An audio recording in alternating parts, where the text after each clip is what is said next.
Hi, and welcome back to Blue's Garden. From first seed to first harvest, this is my potato planting for 2024. I get my seed potatoes from Wood Prairie Farm. I am planting this year some dark red Norland. As you see, when you first get them, look like pretty much any other seed potato. This is a first time for me using Wood Prairie, and I have to say I'm very impressed. I'm also planting some Adirondack Blue, which is a sort of a purplish hued skin with a deep blue flesh inside.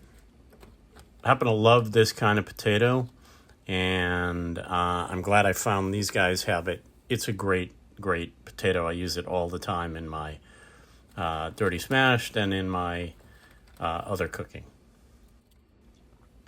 First thing I do, set them all out, and I am going to let them chit out, which is the process of of letting these little tiny eyes develop little tiny sprouts. See, the eye has a little tiny growth from it. That's chitting out the potatoes. Some people do it, some people don't. I haven't done a comparison one way or the other. It's just the way I've always learned. Now, I grow all of my potatoes in 25-gallon, which is about a 95-liter grow bags. And I do 1/3 peat, 1/3 soil from last year, and 1/3 of my compost, as well as a good handful of some bone meal, which is a 4-12-0 NPK. The potassium is a little higher, which makes sense.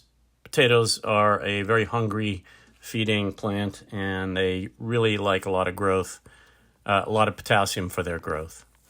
I also add a tiny bit of bone meal in there and blood meal. I think I put about a half of a handful of just some worm castings too.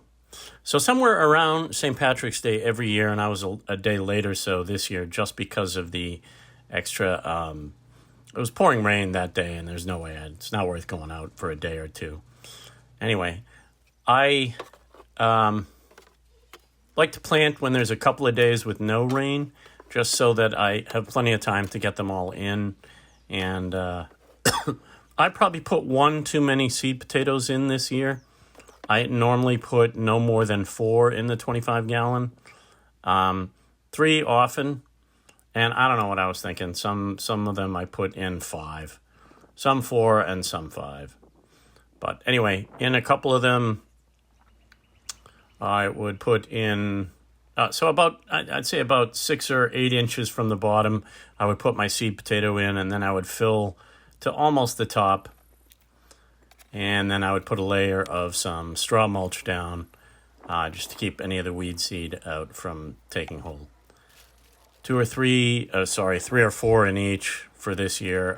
When I replanted, which was recently, I actually only put 3 in, which I know is the better move. The less you put in, the more room there is for growth, the less competition for nutrients, and so the bigger your harvest will be, the bigger the actual potatoes will be. Now, I happen to have no problem with growing them small. I like little tiny roasters, and I think they're great. Now, if you happen to have a lot of growth, I tend to, you don't have to because the potato will eventually figure it out, but I tend to like to keep that growth from the eyes going straight up. And again, mulch on top. I used a gardening straw, which has no seeds and no weed seed and no hay seed or any of that. See what I put in each. Couple of Yukon Gold and 3 Adirondack Blue on that lower right.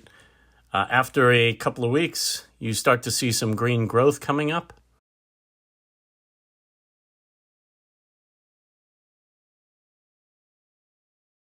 In that lower left one, you can see a little bit of blue. That's probably one of the Adirondack Blue. That right-hand one, definitely some Adirondack Blue in there. First for me, I don't usually get flowers, but this is a first time for me. Now this is year 6 of potatoes. You start to see them, some of them pulling back a little less healthy looking. Now you know we're getting close. And once they really start to lean over and fall over, that's when it's time to harvest. Now, for me, this was right around the end of June. And I went and I will take all the greenery out, chop that all up. As long as it's healthy and doesn't look diseased, I will chop that all up, all the greens, stalks and stems and roots, and I will toss that all in the compost pile.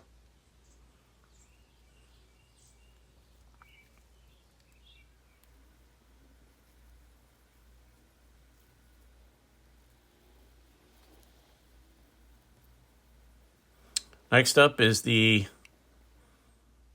digging through, hunting for whatever potato I can find.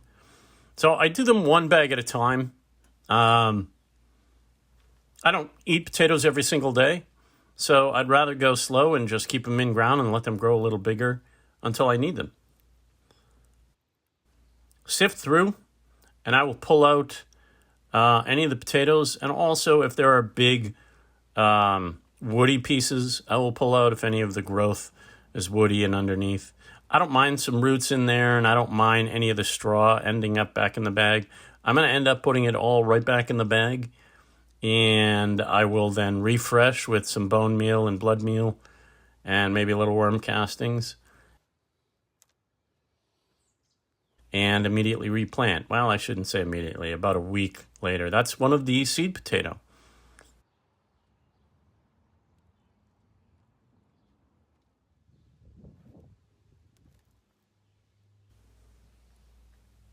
Now, as I'm digging through, I'm finding all these little dark red Norlands. I'm going to end up replanting. I'm going to end up eventually doing 2 grow bags and replant at the same time. I'll do one of 3 Yukon, 3 of the dark red Norland, I think, and 3 of the Adirondack blue.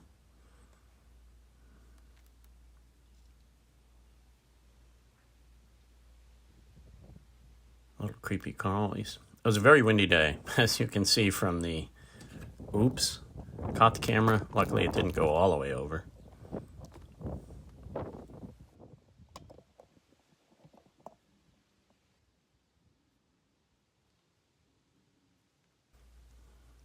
Of the 3... I think 2, sorry. Of the 2 Yukon Gold, one of the 2 seed potatoes was rotted.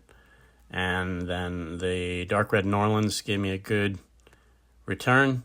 I ended up making a dirty smash, which means I boiled up a bunch of the little dark red Norland and some garlic, butter, sour cream. Smash them with the skins on.